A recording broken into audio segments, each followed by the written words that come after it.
Please like this video and subscribe. It helps us with the YouTube algorithm.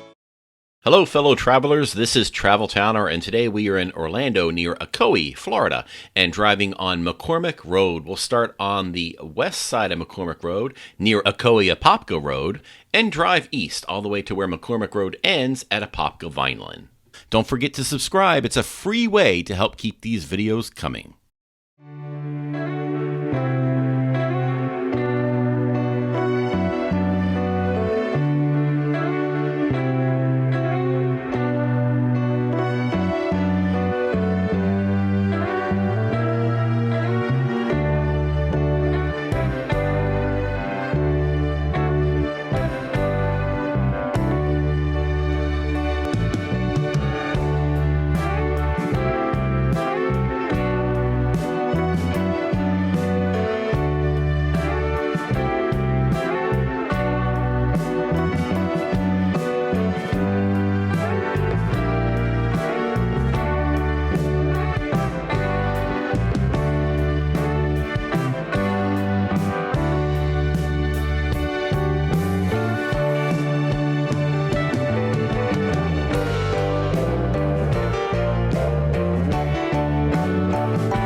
Hey guys, thanks so much for watching these videos. I really appreciate it. And if you love what you see, please consider liking, commenting, and sharing these videos with your friends.